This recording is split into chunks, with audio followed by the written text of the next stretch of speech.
gwe saba Katonda omukyalo omulungi ajja mukuwa. Just be patient. Nebino yabalimba nti kakati mugende mwetege ku zibiiki. Na kwetege emisambu. Wali alira munne na mugamba waayo. Genda wetegeko ku beach. Waliyo ka branch. Genda wetege ka branch babayo abagaga. Wali eno ka forest batuyise. Kati yambala ka gundi ka short skirt ugende no. Just ask God. Then you let the things flow. Tomanya. Nga sisobola tegera nti no you. Yeah. So why I did it, actually I've just come out of recent okujogerako. But before nachagala nnyo silently because of some factors. Nayagala kibere silent nti omanyi when you're starting something abawiba amagezi baba bangi.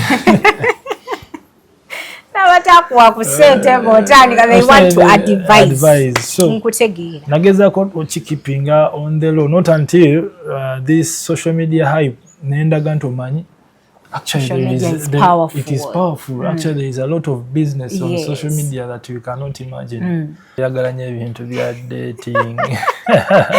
Watandika dde ebintu bya dating. Femne abayimbi tuba tulabanga abayaye, tuba tulabanga they cannot settle, oba tubalabira mu kifaananyi ki. Naye kati bw'ojjako nga wano wonnyaniriza makaago.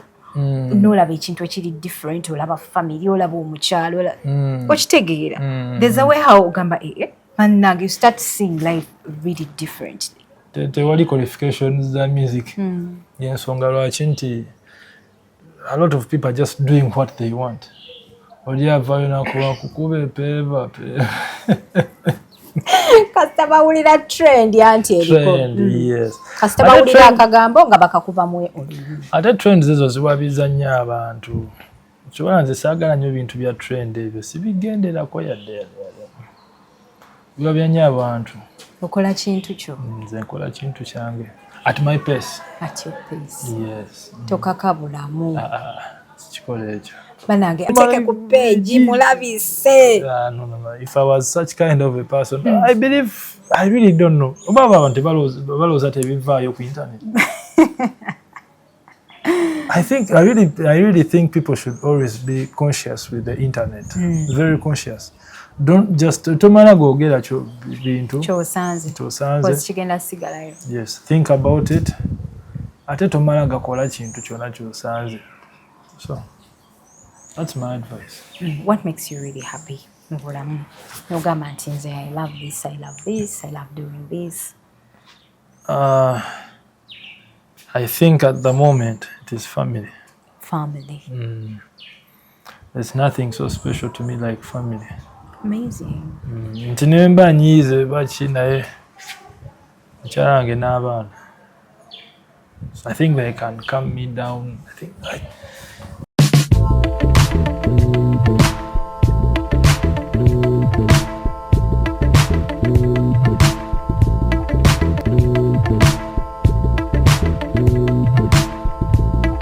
Assalamu alaikum wa rahmatullahi wa barakatuh. Abalungi abatulaba ndine planned kid olunaku olwaleero Allan Hendrick mutabani wa Bebecools. Tugenda kubeera tunyumyamu wano ku channel. Mwebale kutulaba, mwebale kusubscribinga. Woba oli mupya nyigira akagamba ka subscribe okubeera ng'otuyungako bulambalamba. Mpandiikira ki ky'oyagala mubuuze mu comment section yawe, nja kubeera akimbuuza bulambalamba. Alright, ensanyusa okulaba. Nange bwe ntyo ensanyusa okulaba Adija Kigozi. Thank you. Bali kulabika bulungi. Bannange gwosinga mbadde nkulabira eyo ku mutimbagano. Amina. Mpozi tutugenda mu Idi. Nanti ndaba. Naye enyambala yo bulijjo. Yeah, enyambala yange for like 2 years now. Ndira kulaba ng'oli mu veilo. Nenga muli mutya mikwano gyange bafaani bange. Amanya n'eddoboozi Allan Hendrick Sali. Nsanyuse nnyo okubeera ku channel ya Adija Kigozi. Kunyumyamuko naye. Ayino tetunyumyangamuko. So mbadde nkulaba ng'okola zi interview. So I'm excited, super excited. Bannange omwana ayogeranga taata. Omwana ayogeranga taata w'okufa obufi. You cannot even ask for a DNA. Allan, how are you? An apple doesn't fall away from the tree. Far away from that tree. Yeah. So I think it's a true saying. It's a true proverb. Munezo neewuunyisa engeri gy'oli calm. You are so calm. Anti ensi tebagiteekako maanyi. Mpozi Kasuku yatugamba. Ensi togiteekako maanyi. Beera easy. Yeah. Better easy. Yeah, so there's no need of putting a lot of energy on things. Bakwogera nnyo. Ne bw'oyogera ennyo, usually mpozi bagamba empty tins make ng'otandikidde maanyi. Empty tins make a lot of noise. Yeah, so oyagala kulaga how empty you are. Yes. So you shout a lot. So I choose the calmness side of me. Amazing. And it makes you a good person. Thank you.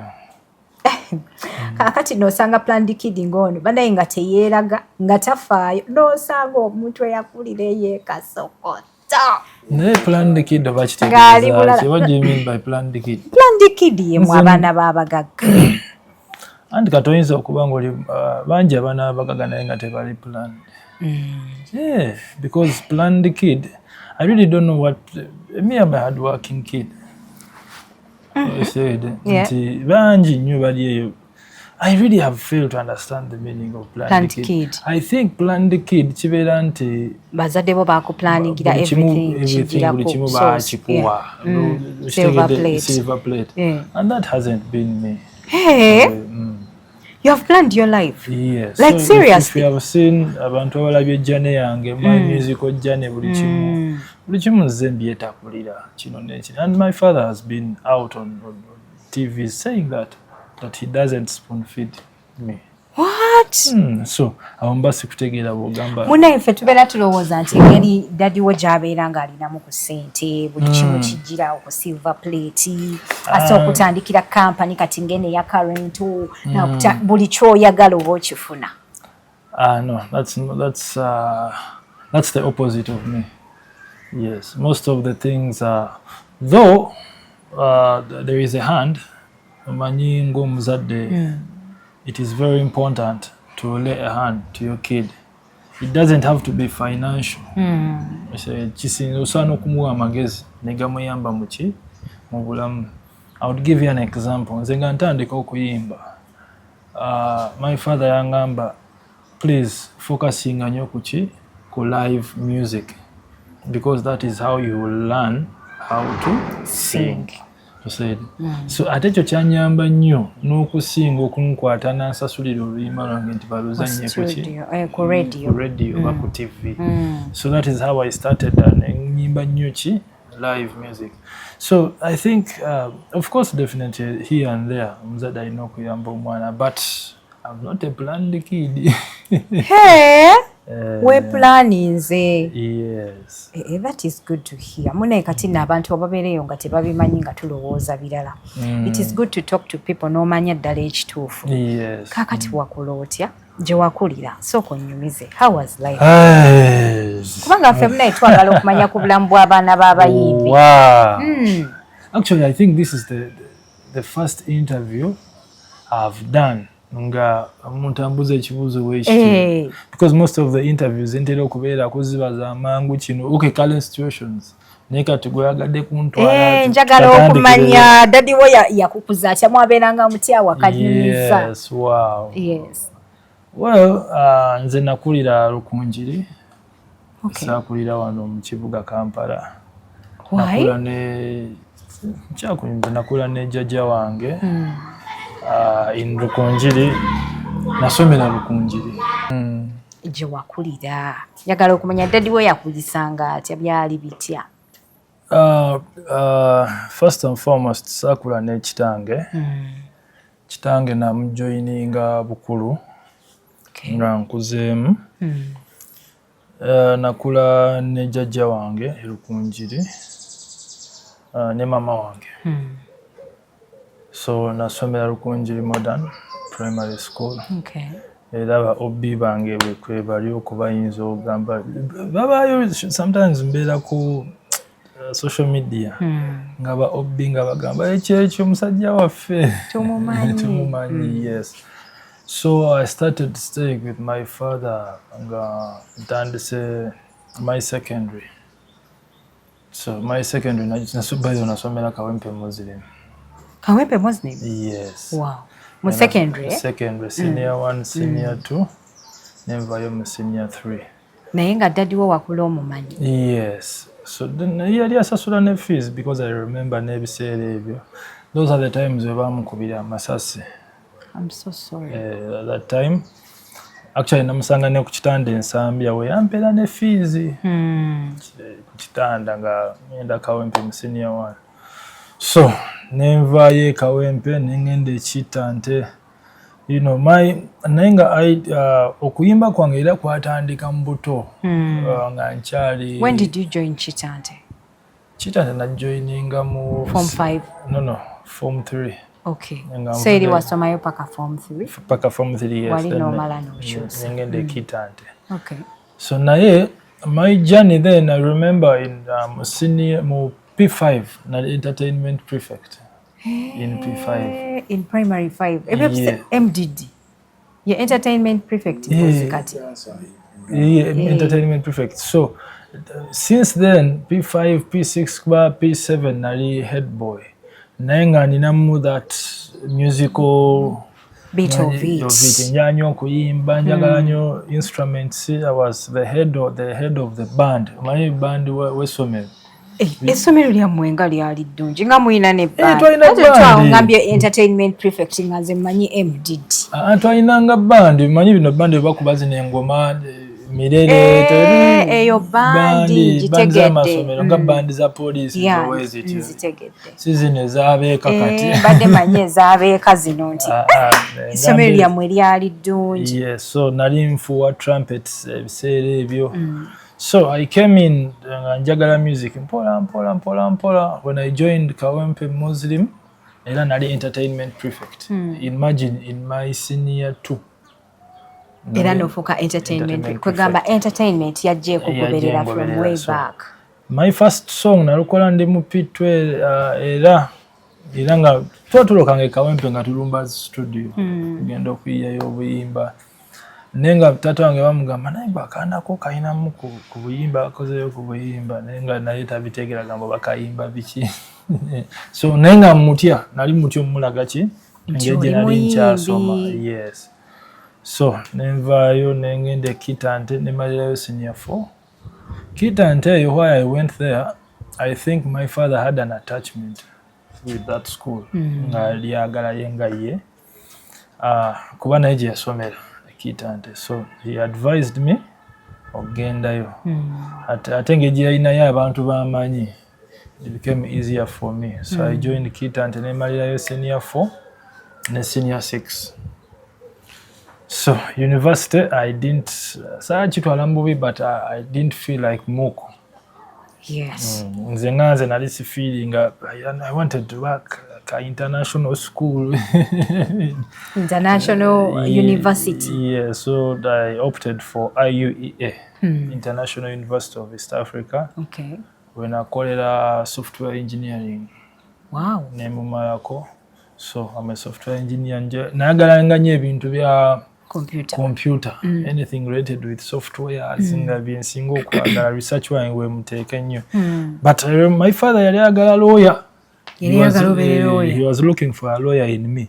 Wow. But there was a conflict of interest. Naye kigende lya bazadde.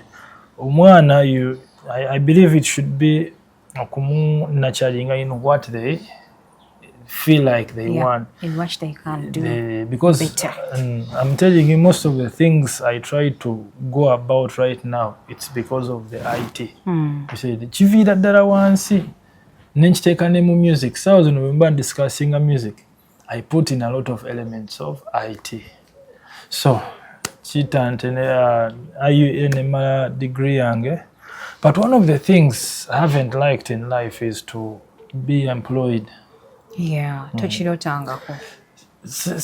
Kyintu kyanema okutegeera. Bino twagamba nti bwe tuva ku university I'm going to look for a job nga golowooza kuba CEO. Nze nga ndowooza ku kintu I want to have my IT company, software company. Nga wayina big dreams. Nga nze bye ndowoozaako. Wow. Said that is one of the things nti neba kaba ka office katono nenga nekola ki nga nze leading nze nekozesa. So it's one of the things that I've really thought about nga nja kubeera CEO. Kubanga ogenda n'okibalamu, imagine okola katugambe mu bank ufuna $2 million. Said oli kwata ddi omuntu akola business ye nga buli lunaku ayingiza $1,000 katugane wegiba 10. Si changu.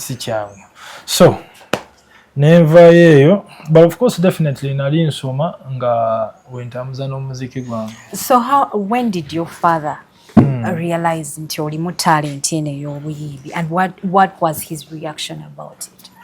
That was nali nga mu senior 4. Yes. Wamuyimbiramu. Of course, no. Some of his friends got to tell him. Neba mugamba, neba muzanyiramu n'ennyimba zange. Awo nga wa recording ate n'ennyimba. Behind his back. Nga tamanyi. Yes. So naye nakola ki? Naye nasirika. Natanyiga. Ndoza mutwe gwe nagamba, kakole ebibye. So, and I kept on pushing, mpola byange, not until it was one Tondeke Chiwatule when he unveiled me. Nandeta ku stage nangenda banjuli ya mutabani wange omuki omuyimbi. So that is how it started, but otherwise nali mfata byange nalina abagayi bange ba EDZD nga tufateyo. I had my own crew. Ngajita na New Age Entertainment. Them days, nga natandika crew yange chita, and those people know. I remember those days naita abayimbi nga Bafana yajjako ku show yange naayimba. He knows that chita ante. So gone are the days. Naye nga mbikwasaganya with Box hand in hand. Nga sagala muziki gunemese bitabo. So and thank God nemalako bulungi. And now here I am. I can do my music wakati sawa zino mulembe gwa AI. And AI is technology. Technology inengeri gyekulamu ku speed. Now I'm even surprised mutabani wange sawa zino ali mu year 1 equivalent to P1. Naye they've introduced ICT as early. Anange okuze mangu. Nze ndabanga gwakyali oyo. Toyina ne mutabani kati. Guli munsi kyalija. Nze ndabira ddala ng'okuze mangu. Abaana nina basatu. That's good. Anytime. Wanje? So. Okoze omulimu ogw'amaanyi. But anyway, I think I was ready. By the time I got my firstborn, I was so ready. However, on the other side, Ncharange yali tali ready bulungi. Namutwala muko speed. Namala mutwala speed naye najja kuleni yemu. Nakiyingira ekintu. Yes. But I was ready, era nasaba Katonda ampe nnyo omukyala atya Katonda. That was the very first basis. Nti omukyala atya Katonda, nti ebisigadde bisobola okugoberera. As long as you fear God, because nkimanyi Katonda yagaba buli kimu. Si omuntu kyeyetaaga. Yes. Wow, that is amazing. So kati bino ebintu bya dating obitandika ddi nyumiza obulamu bwonna tondekerayo kintu. DJ oyagala nnyo ebintu bya dating. Watandika ddi ebintu bya dating? Femne abayimbi tuba tulabanga abayaaye, tuba tulabanga they cannot settle, oba tubalabira mu kifaananyi ki. Naye kati bw'ojjako nga wano wonnyaniriza amakaago. Nolaba ekintu ekiri different, olaba family, olaba omukyalo, okitegeera. There's a way how ogamba and now you start seeing life really differently. Yes, one, I think I would appreciate abantu abankuza. First and foremost, my father.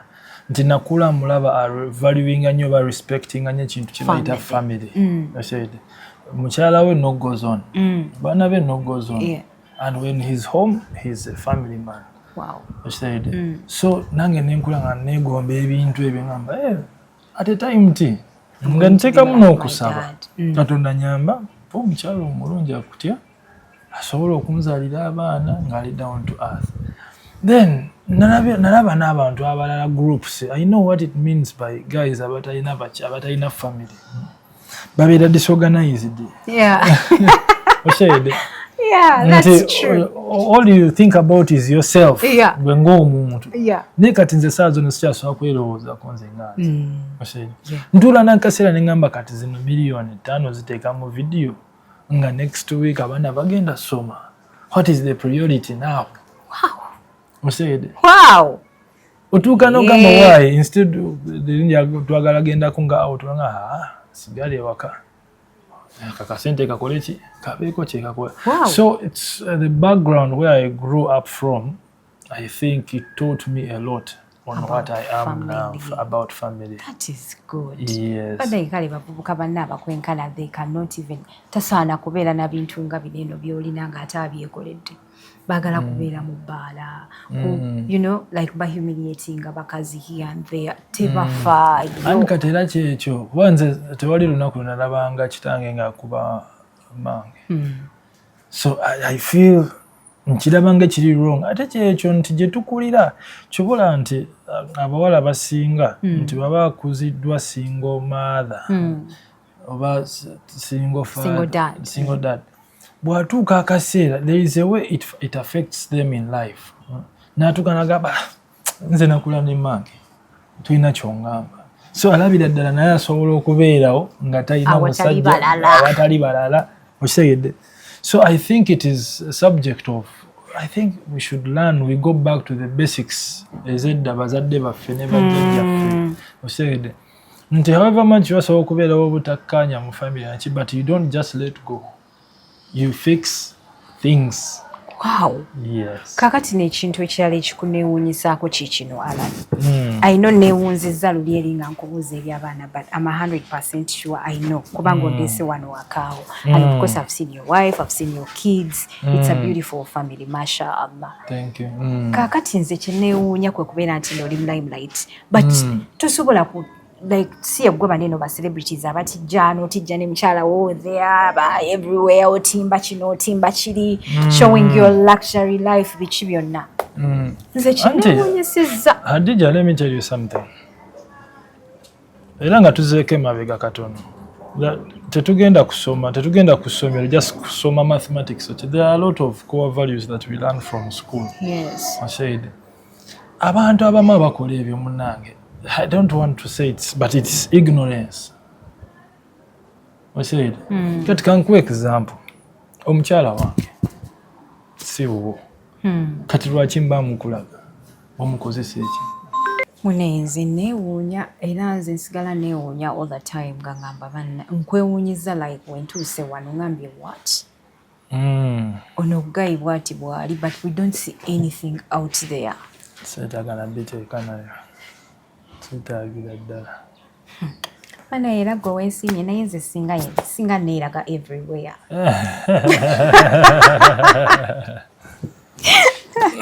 Chobola abantu abalina relationships zaabwe up there ndoza teziwangaala. Hati kati problem nti if you put a relationship out there it becomes public business. Yes. Public opinions zi welcoming. Ate kati abantu abamu they are weak hearted. Yeah. Bagenda kwogera ku kintu ate n'ab'emitima emibi babaayo. Kati oli ajja mmanya kati Allan ne Hadija they have a thing. Tujja kubeera nga mu bbaala.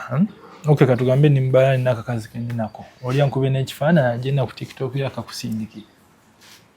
Nze bloga ku macha.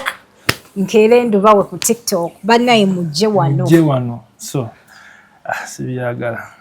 That is a good thing, Munange. Actually, privacy is very nice. Very nice. Kati nze mbawa bien feeling until that is what you deserve. Kyoyagala okubawa. Ate nze byonsaba gwe byoyagala nze sibikuwa. Nze nkuwa byenjagala okuwa. Kati bana abakyala abalungi bannaye mubajjawa.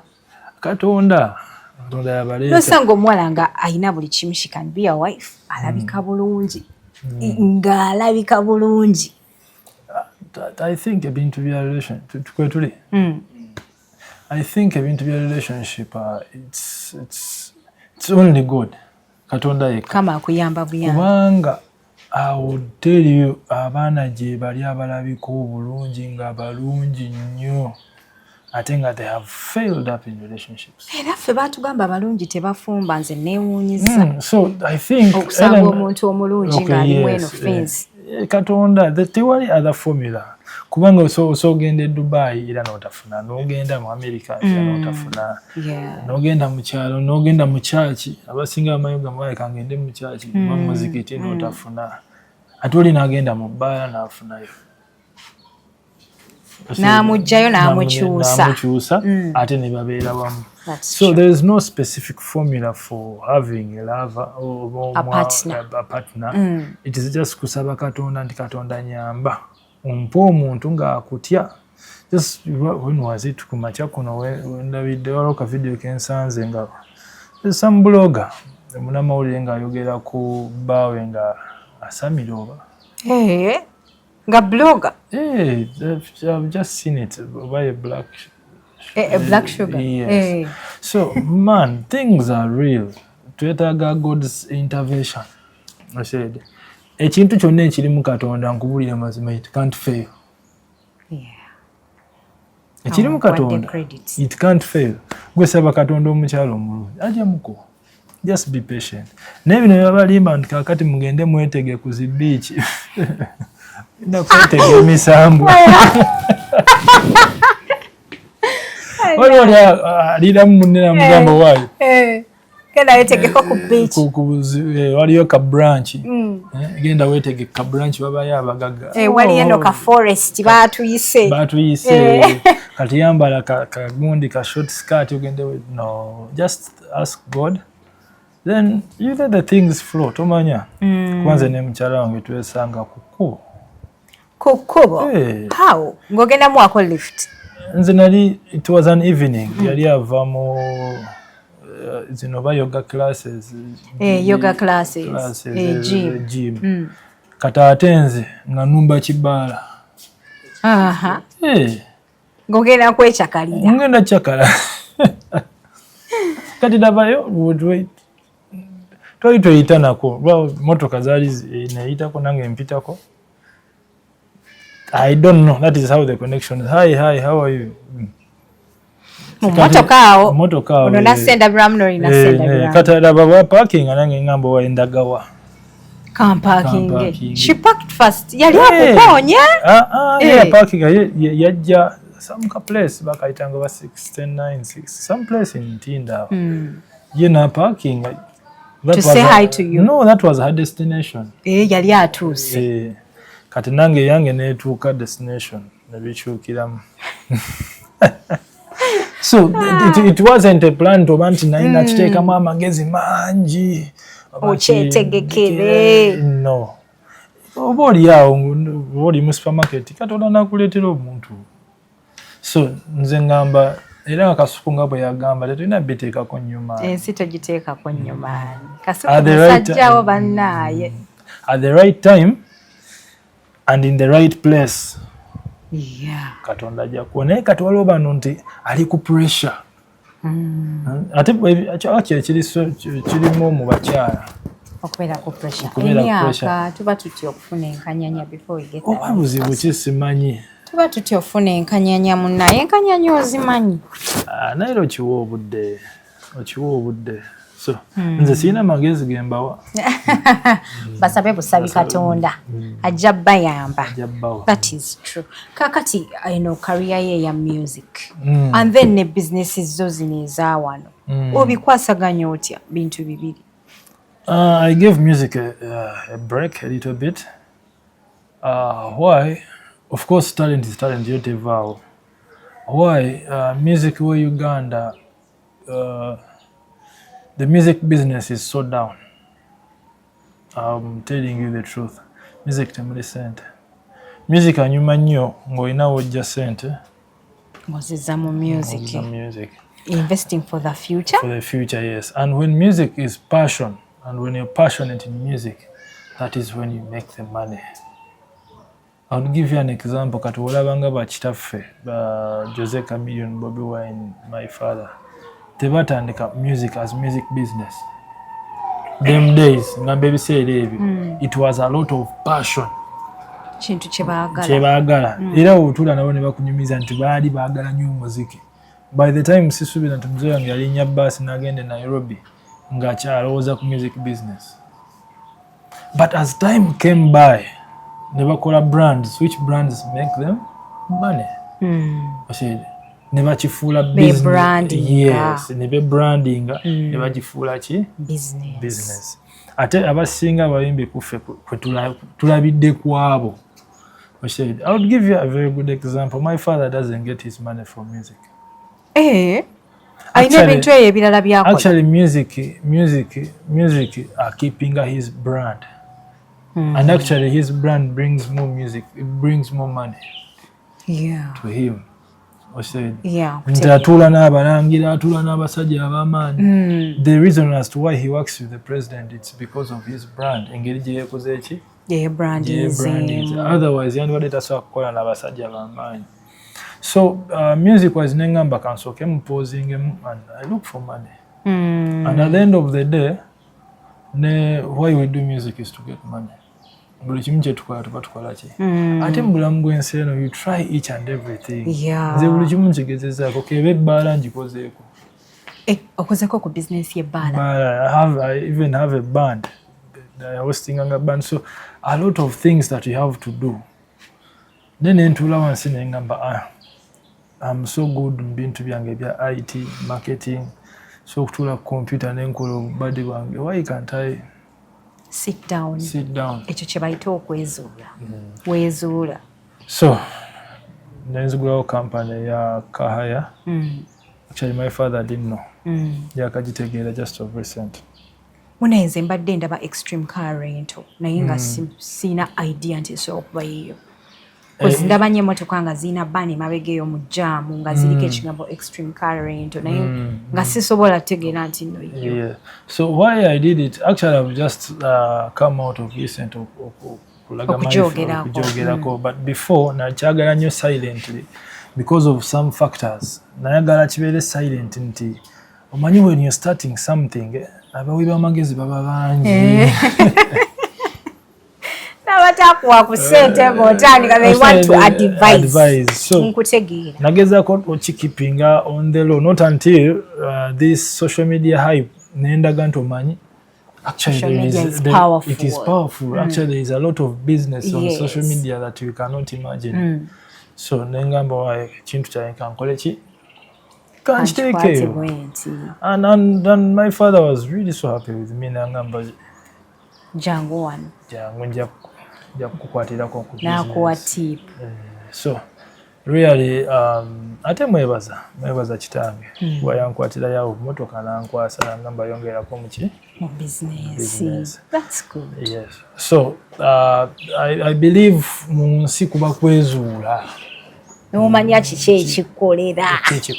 Nokola ku kino nogamba nedda ayisiwulira mirembe, nokola ku kirala. Because nkulaba you have the talent and the music is good as well. Naye neebuuza nengamba ye lwaki Allan ono takyagira takyafulumya buyimba? Hadija, never I have a studio here. I have my equipment one ewaka. Nzireta newano nebiramu ebidongo byange. Kupesi yange nembizayo nentereka.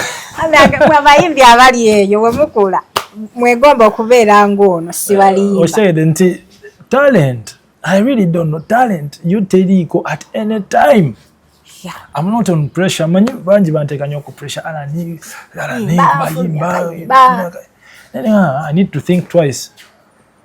Okubeera na hit song n'okubeera n'akasente mu nsawo. Baana banji abalina hit songs nenga they don't have money in the pocket. Erinnya lyamusookayo. Actually, nakachira bajuzi wano. There's some gundi mbadde ndaba ya Hozambi. Yeah, scenario Hozambi. Very big songs that he did, but you can't cry in public. Where are we heading to? Limelight ogimanyi. kuwanika bati sebo nofuuka nti gwe wakabiri oli w'amaanyi ne babanti bakuyise Kenya bakuyise wano bakuwaddeyo transport mudakiika ezo 2 nga ziweddewo. So there's a lot of dynamics needed in the music business one in Uganda. Ate n'ekirala, I really thank the management ya Joshua Baraka. I think they have done a very good job. However, I believe singa badde bamuteekamu katugambe emitwalo nga abiri aga $. Twetagayo investors omuteekamu nga akakadde kamu ba bubiri. I can imagine if Joshua Baraka was well invested in, he would be a very good artist. Naye obuzibu wano tetuyinaawo bali babedde. Okay, mwe bali ababedde naye batononya bakiririza mu art and music. Tebabitegeera. Sente zikomawo zitya? Awo wennyini and we need people to teach. Sente zo zimala ne zikomawo in a long run. Akakadde kaddo. Bulungi nnyo. Kati kankubuuze gwe buuze abasajja nga Burna Boy Wizkid, how did they start? Wizkid asaba $1,000,000 ya $. Okuperforminga? Performance. Make that research very well. What? Muzikinga wabbeeyi. Naye ajja kugamba VDM ayinza okuba agiteekamu $2,230 gaki? $1 okushooting. VDM. Ebyo ebintu kitange yabitandika wano ne balowooza nti byakusaagira, but he's the one who changed the quality of the music. Quality agenda akyuka buli kaseera. And that is how otunulira video ya Bebecools. And kati agenda kugamba video kamera okupangisa kamera yokka ekwata video ye kamera ya $3,300,000. Just kamera yokko gipangisa. Kupangisamu olunaku lumu. Just kamera nga tekuli mataala biki, just kamera yokka. Naye kati gwe omuyimbi Allan Hendrick waabwe. The total budget gy'oyina eyokushootinga video ya $2,000,000. Bakwase iPhone. So how will you achieve what he does? Of course, ekyetaagamu obudde okukituukako, whereby nti investment eyo eyinza okutwalira obudde nga tonnaba nakugifuna. But I would be comfortable Adija bwe mbeera nga ku account yinako millions zange katugambe 10 nengamba kanzijeko $2,000,000 oba 10 ngene shooting ka video. Olya nga tezikoze eki teziruma osigazaawo ekinana place. Ne imagine oyinamu 2 ukade bwobo ate bwotadde mu video. Chovola abawala babakozesezza eyo mu studio. Okategedde enkeera ng'oli ku kikomando. Tebalina funds. That is the basuleeyo mu nnyumba mu Airbnb n'abantu beenyigaawo. So that is the biggest challenge that ate jukengera music yakiri nti anybody can join. Tewali qualifications za music. Yensonga lwaki nti a lot of people are just doing what they want. Oliavayo nakuba kukube peva kasita bawulira trend yanti eriko. Yes. Kasita bawulira akagambo nga bakakubamu olulimi. Ate trends ezo ziwabiza nnyo abantu. Kyobala nze saagala nnyo ebintu bya trend ebyo sibigenderako yadde. Biwabya nnyo abantu. Okola kintu kyo. Nze nkola kintu kyange. At my pace. At your pace. Yes. Tokakabulamu. Kikola ekyo. Banange, according to what we hear, kati nga bwolaba nti daddy wali mu spotlight erimu ne politics. And then you, kakati go okikoze otya okubeera nti ekintu kinene tekikuyingiranga ggwe. Kubanga in most cases ebintu olumu ebibeera ku baddadi baffe abantu betukolagana nabo. Bina engeri gye naffe gye bitukosezaamu ne bitu But surprisingly, I would tell you Hadija, and I think I've been into politics in a sense nti kuva dda nali njagala nnyo ebintu bya politics ebyobufuzi biki. Kwanza nga nkuwadde history yange mu buto nali entertainment prefect ndi head boy nezije kawempe. I've been liking that thing of leadership. Naye to his side he's more of support of politics. He's not directly into politics. Abantu abo bakinterpretinga bubi. Ye kubanga ayina kiringa nga by'omupiira nti owagira ani? Arsenal. Noni awagira president. Museveni afiirawo die hard way. And he's someone who has been following bintu ebibaddewo like since way back. Akuwa reasons ze ziri valid. Ensonga ze. But then why I don't attach to politics a lot. Mukimanyi bulungi nnyo, those are dirty games. Anything is possible anytime. Anywhere. Anytime. Olabye bya Anita Mongo. Yes. No one expected them. Of course. No one. Nobody. And no one knows what is behind. Fenna tuli awo tusuubira busuubizi. Kivula nze ngamba abantu oba osobola okwetuusaako ekyokulya n'ofuna ekyokunywa n'ofuna weebaka munange bisigadde byesonyiwe birabe bulabi. Nina abaana benda bavaayo baboogera ku saga ya Anita Mongo nga naye they are green. Leave the bagenda kukwata wano banoonya views. Views ezo zigenda tuleetera obuzibu. Views zigenda tuleetera obuzibu. That's the fact. Banoonya views. But I believe we can do better. There are a lot of nze nina abaana bemanyi wano ku media. They are doing bakola emirimu egiri productive and they have viewership. Ate tuwerabidde kuno ku internet kuliko abantu abategeevu abagala okuwulira ebintu ebyamakulu. Not everyone wants that comic stuff. Wala abantu abagala bayigiriza. Actually obadde nalabye I was so happy kugundi ani kapokazibwe. Alina comment gyayogedde ku taata wa Yeshawa. Taata wa Shawa. Yes. Nga mugamba nti munange mukulu munnange nandisabye obeeko byobanga oyigiriza instead of being comic. I said nti bantu bangi bali eno however much tulaba naye twagala okuwulira something educated, sensible. A lot of people love sensible things. Naye abantu tebamanyi balowooza baagala byonoonese. Anti kati eri famire yonna Kazibwe Kapo kyatategedde nti famire y'abakomedian. Leo comedians bangi era still aboogera ebintu ebitegerekeka. I said you can do comedy. Comedy is okay. In a sensible manner. But for example, I would say kwankubadde kati nze waliwo ebintu byensobola okukola naye nga kitange tasaaba bikola. Nga ne bubu I would give an example. Kati nze kitange alina ekintu kye namwewuunyako. Nowadays he doesn't takyayagala na kuvuga motoka. Ayagala atuule emabega bamuvuge. Okitegedde? Atuse emyaka gye egy'okulya ssente. Webale.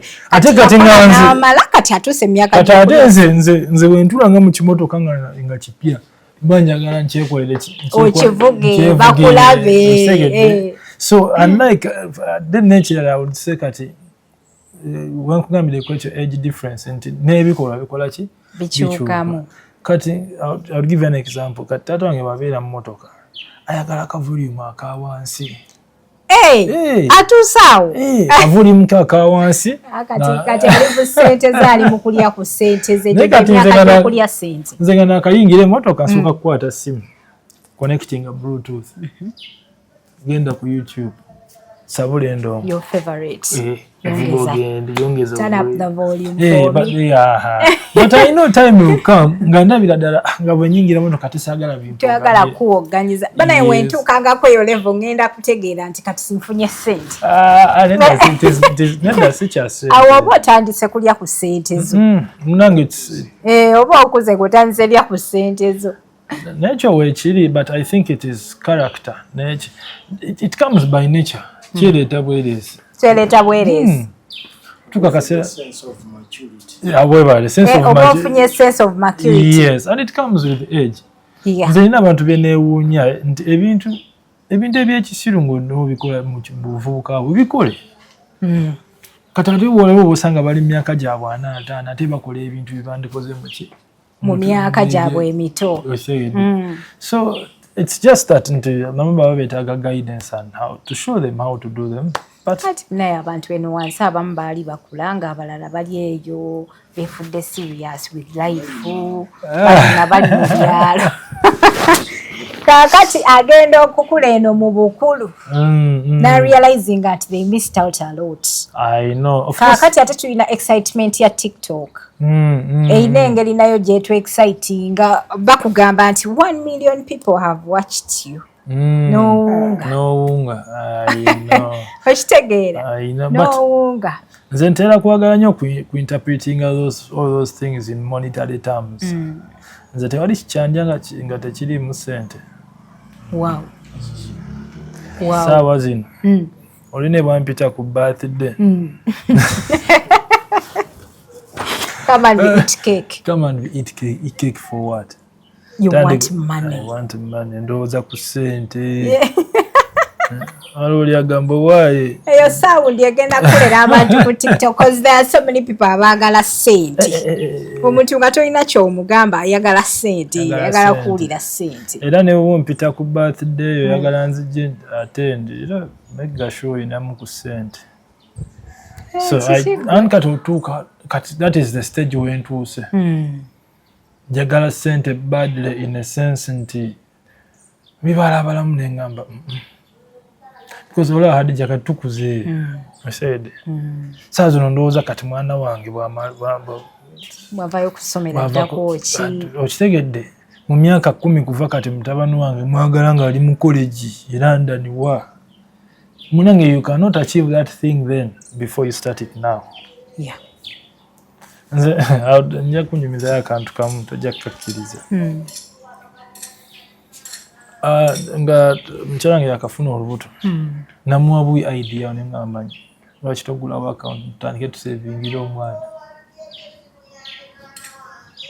Imagine then nga kyalina mwezi ogwo mu lubuto. So you can imagine, so that means sawa zinali 6 agenda kuza 6 years now. Niwe ndiba twandibadde tusevinga emitwalo 10 buli week. Amulina ekibiina ky'omwana gwe ne mama. Just nga mwana yekka.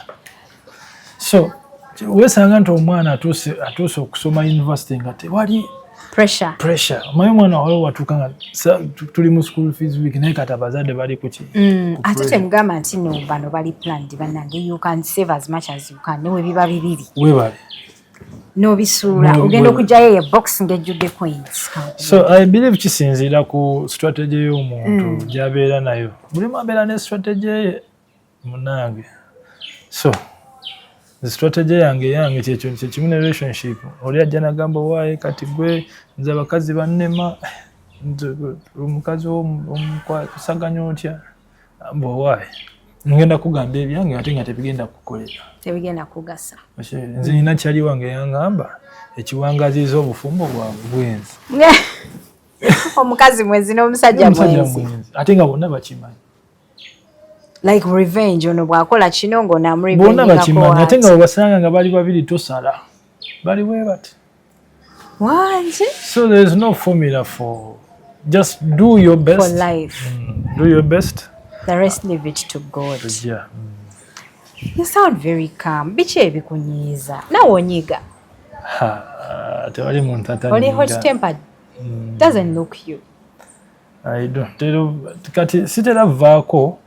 Naye just like any other person. Nange nyiiga. Nange nyiiga. Though my kind of character nze nkuuma nnyo obusungu. Tebukuggwako mangu.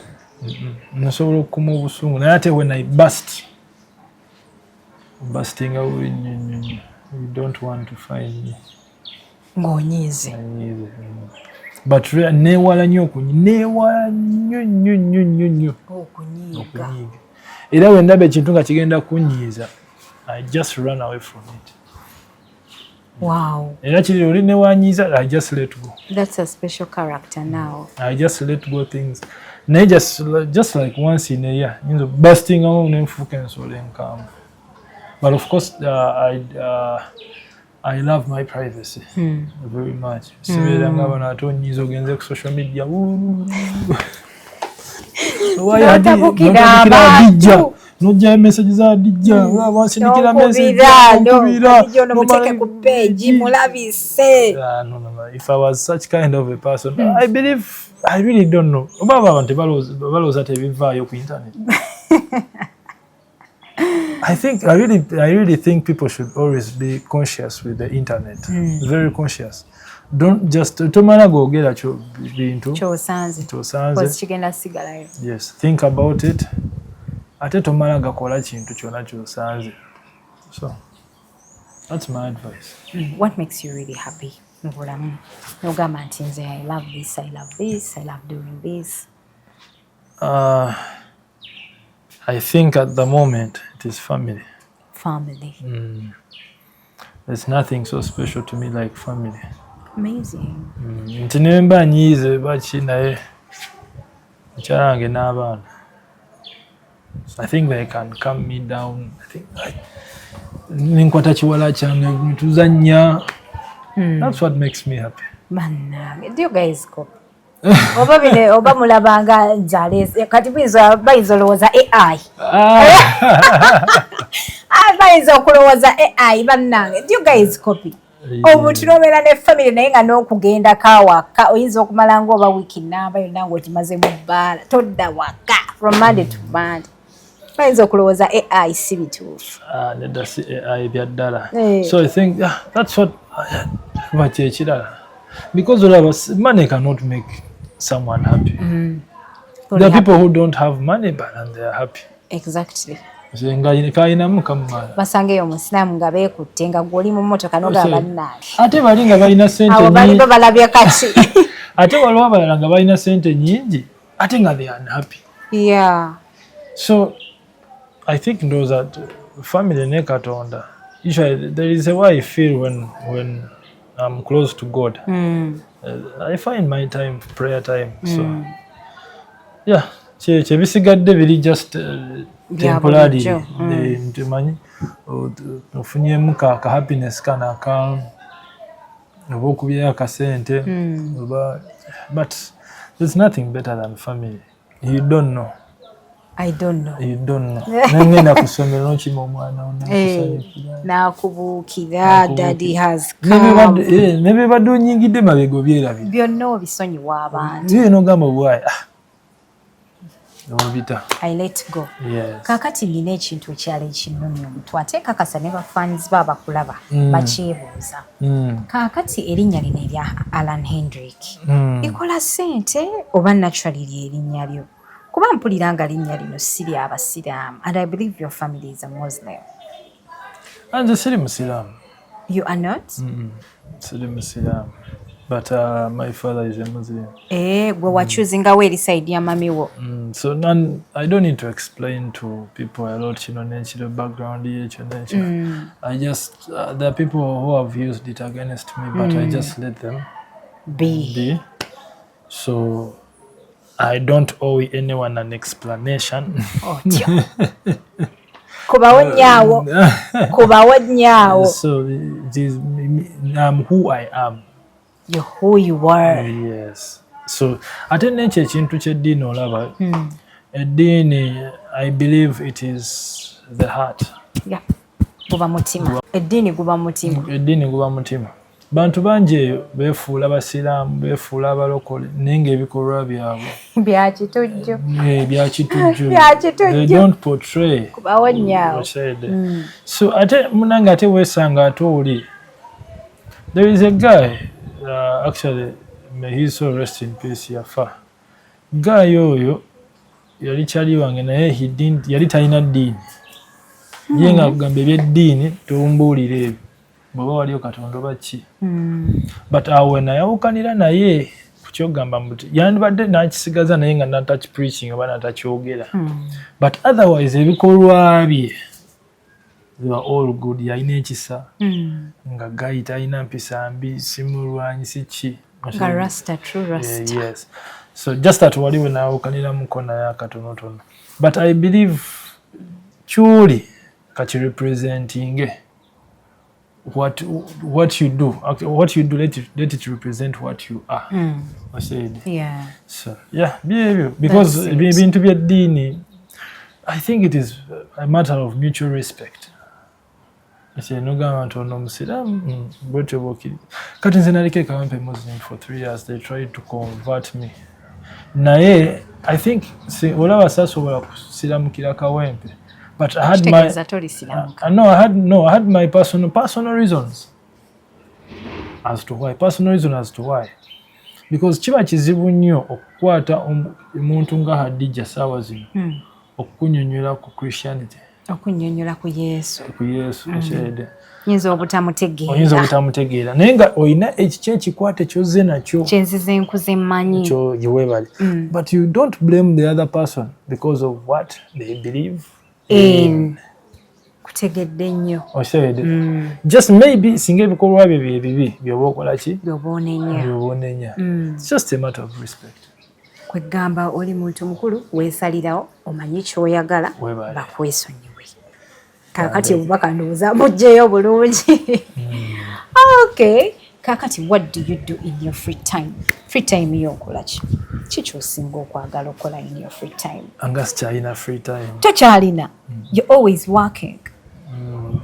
Buli kaseera mbeerawo ekiriwo naye mba nga ndaba wajja kubeerawo free time oteekawo ekintu kyenfikisingawo kati owumulako neera kati wemba mpumudde eyo tebeera free time ebibeera resting time. Resting time si eba free time nga tolina kyokola. Resting time oba owumuddemu. Kakati free time yebeera etya? Free time anti bagamba an idle mind is a devil's workshop. Kati eyo free time eyo sitaani waakolera. Kitegeeza abantu abalina free time tebalina kiddako. Free time is never there. So, but resting time is very important in life. Inofunayo akadde n'owummula kuba tolina kukola nnyo n'otawummuza bwongo.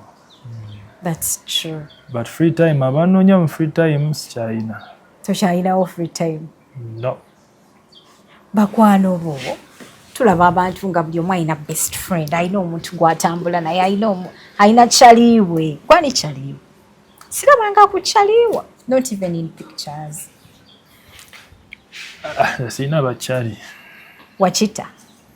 I just have, what do you mean bakyali? I just have friends. Hi, you know, like, omanyi fe abasajja tetulinga mmwe abakyala nti my bestie. I used to see what to call a betrayal ku internet all the time. So bakyali benyina nti tubonga and most babadebo nga most of them are business partners. Abamu nkola nabo nti ebitugatta mirimu. Tewali someone who would gunandiyise katugambe kuba kati wano wentuuse omuntu gunandiyise best friend sinamufuna. Someone, I don't see anyone who can stand in katugambe physical right ezibuze who can stand in. Your wife. Angamba babongambye nti mubano babadebo. Nobody. Your dad. That is family. Naye mubana abalala. Mubano ntowaye katugambe nti rent kabuze. Kankubire ku gundi. Tewali. I have just one friend of mine, he's a doctor, Dr. Ivan. Donc kati ye kato yafuka family. Takyali kubali. Takyali ku. Learning a lot from you guys. Mubene mbozi temujiga muliko ekikyamu. I'm learning a lot from you. Njize free time yesoose. Kati nenjiga bade. Inti if you cannot call anyone nomugamba nti muna ekiganye. Nga tasobola kuyimirirawo. Va ku bino nti ebyabbiya. Ebyabbiya. Ebyokunywamu oba nti oli mugenda tugenze out ebyakapiira. Yes. But if you have a serious problem tukatugambe ate no kyewunyisa te kuba girls they have it. Kyewunyisa kuba girls nti omukyala sokubira mukyala munne namugamba katugambe, I'll give an example nti omwana yalwadde but the guy is not around. But the guy is not around. Yambo tuweya we mitwala 5. I'll give it back next week. But ekyo ntero kiraba nnyo ku ba girls batera okweyambayamba. But kufe ba boys like 40%. Fe ba boys tubeera nnyo mu zi vibe. zavugiddewa n'ate munange obeera n'ekyali nga kyaliyo ng'omanyi akasente akalinamu n'omukubira n'essimu n'agamba owaaye siina ate gwe ataakebere mu nsawo ye. So I think the best friend should be family yo, kyalawo, baana bo. And a few people from your family. And a few people from you. Actually, the first people should be your immediate family. Your immediate family. Yenkulu kubanze family yange erenda teyaliyo nga nkwana mukyala wange. So they become second. Family gyokoze. Because at the end of the day, can imagine 10, 20, 30 years from now. Empire ndala. Empire ndala. Wakabaka bulala. So I believe that should be the priority. But maybe hadijola tujja tubiga mpola. Because these things I'm saying nali sibimanyi before. Namwe mwakola ensobi. Ensobi nyingi. Mwabeera n'omweya gw'abantu ogutabagattako. Okitegedde ate nga gwolowooza nti kyaliwo ate munnange ate nga si kyaliwo. Nze njiriddeko nnyo abantu emibiri. Okay. Nga nefuula nti amanyi nze nakula n'omutima omulungi. And my mother always told me, Allan, olina omutima omulungi, olina omutima omugabi, olina omutima omusaasizi. And a lot of people have taken it for granted. But to take for granted. So, kyagala kati kumanya. Manyi kintu kimu family yange, baana bange, omukyala wange. Wow, that is a very good thing. Abalungi abatulaba tuline Allan Hendrick olunaku olwaleero ali very specific, direct. Tomubuuza bibuuzo bya kisiru tajja biddamu. Kale kwegamba obulamu bwe abutambuzanga bwe yabubala. But of course he has learned from so many mistakes mu bulamu bwe nti kati wano waatuuse ali ku kituufu. Kaakati abatulaba mugenda kulowooza nti ono AI abyaddala bituufu nnyo ng'era bw'obiraba. Alright, so kati ngenda kusiibula I think. Nina kyendeseeyo kyewali agadde twogereko olunaku olwaleero. Ndowooza bisinga tubyogeddeko. First and foremost, nja kwebaza. Thank you. You are one of the people who do, I would call it, decent and respectful interviews. Thank you. Ntuuyo, olinga, you're one person, someone who gwasobola reasoning with, relate with. Yeah. Ate kyangu nnyo okumanya nti ono yasomera ddala nama yakuguka. Thank you. So that is, you are a few people who do that. Thanks. Tolinga abaana abagenda okujja banoonya byonoonese byokka and then they are running on current situation. Ate munnaye ebintu babibagamba wanaye temubikkiriza. Ekigedde temubikkiriza muleke ekintu ekirimu kibe kirungi. Tell them. And thank you so much and it's the way to go. It's the way to go kuba kati internet abantu baagala bino. Yeah. So give them things ebyamakulu. Kwebaza nnyo. Thank you. Then ekirala mikwano gyange mbaagala nnyo mwebale kutulaba. Nina kampani yange ya car rental, extreme car rental. Pangisa amamotoka, motoka ennene, motoka entono mba nazo. Have my pages, extreme car rental. They should go and check them out. Kakati zini motoka, let me ask you a little bit of this motoka. I want to get a highlight of it. Zino emotoka opangisa n'abagole. Yes, n'abagole. Olina wabeera n'embaga. Of course, definitely I have a chain of partners. Benkola nabo. Nti oli ayinza okujja nga ayagala double cabin. Ate nga sijina mu fleet zange. But definitely on a speed dial mbeera n'omuntu ki? Agirina. So whatever car that you need, oba mukolo gwa kwanjula, oba gwa wedding, oba self drive. So motoka yonna gy'oyagala. Obeera nayo. And very soon I'm opening up an office, a driving school. I'm going to open up a driving school. You're going to make an office very soon? Ndokola office. Apparently office eriwa? Apparently nkolera waka. Online? Nkolera waka online.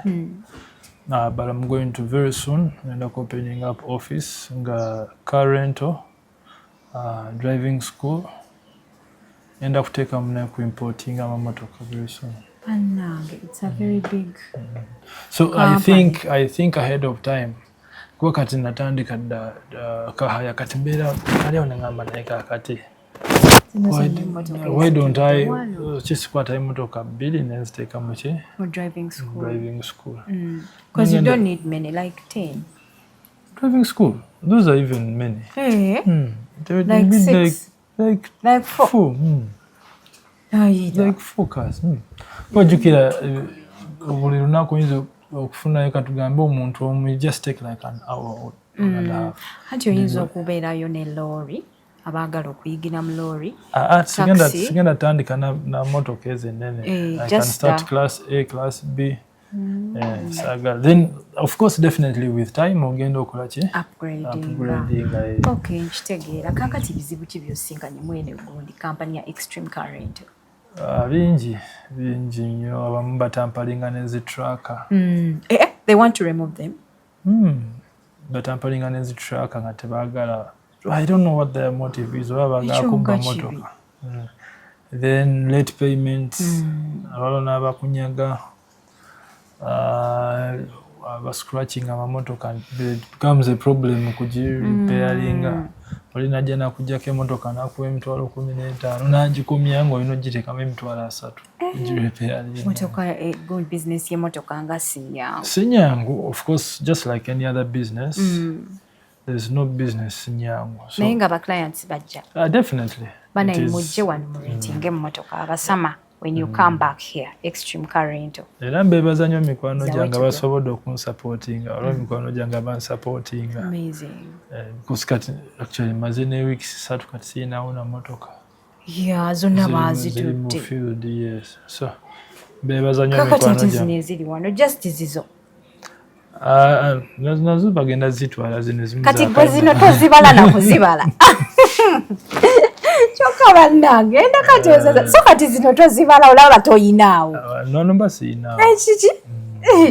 Chikamwe. So Extreme Car Rental mutuwagire tugenda kuba tubatuusaako emmotoka zaffe zibeera nnyonjo zibaamu SC. Emmotoka zaffe zibeera very well serviced. Ate zibeera mpya. Yes. Ate n'ekirala tetuseera munnange. Tetuseera. Kati imagine akamotoka akatono. Olunaku 24 hours. Banyola abapangisa misana. Ne kati ffe tupangisa 24 hours. Mitwalo gyo 10. That is affordable. Obumotoka obutono. Osobola okujoogamu for a day. Okitegedde. N'otwala girlfriend. Kati nze nina nakyali yendo olwo kyali wange. Nenda kyogera nayinza kiraba. Atwala motoka ku Thursday, Friday, Saturday, Sunday. Oba usually atwala ku Friday, Saturday, Sunday. Kati ndowooza weekend wabeera ne girlfriend we. Kati ndowooza girlfriend amanyi yagula motoka. Nango osobola okwebimbisaamuko waneeno n'ojja n'ofunayo emmotoka. Okitegedde. Omuwala n'atakukyawa. Ab'embaga Range Rovers, you have Benz where zili. Oyinayo akabaga tusobola okukolako. Okay, that is super amazing. I always run discounts, but ntera ziteeka ku TikTok channel yange. Usually manyi n'obba wamu ne 20% discount, 30% discount nga mitwalo gy'omusanvu ofuna akamotoka. Ow'embaga kibalambulira ayinza okujjaga naye agamba mitwalo 10. Ab'embaga ekyo badde ogezaako tugamba omanyi olumu nkusitopinga naawe ng'oyingira mu mboozi zaffe tokisusa wamma ow'embaga ayinza okulowooza nti naye omupangisa mitwalo 10. That's true. Nedda ab'embaga it is quite different. Kisinziira kuba ezo emmotoka zibeeramu ne ba drivers. So but ebisale si bibi. Land Cruiser zibeera mu mitwalo 7, 8. Kadde zino zi heavy zino zi Land Cruiser ez'akabi ez'amaanyi. Range Rovers nazo ziri mu range y'emu. Kisinziira mwaka ki. Nze ndo mbadde manyi bazipangisa ssente nnyingi nnyo. Ati kisinziira nti oli ayinza okujja n'agamba njagala Range Rover 2026. Oba gwe otaseera alabika ono wamma y'atase. Nze siseera. siseera kuba kati nze nkubulira nasooka nenkola amanyi buli okola business you first do the market survey market research kati kyanjawulo kikyokola n'okubeera ng'oli wanja mega nze emmotoka yange ogenda gifuna ng'erina okuba ng'etukula ng'emalayo sikiriza scratches era bwekomawo nenjolako scratches ng'omwana nemugamba gitwale mu garage bagikoleko. So that is how I've managed to maintain my clients. Then abendongo ngenda kubaddira mu part 2. Of course, definitely this music wise I can't go wrong. The talent is there. I have 2 reggae albums seated. Okay. Nze buli evening netulira wano n'okuba reggae wo reggae kange my music. At the right time I will give you the music. Okay. Yes. Bannange nze ndabye ku Allan Hendrick omanyi nze njogera sisirika munansonyiwa bannange. But he's a very handsome tall man. Musajja muwanvu akomeeri. Naye tali singo.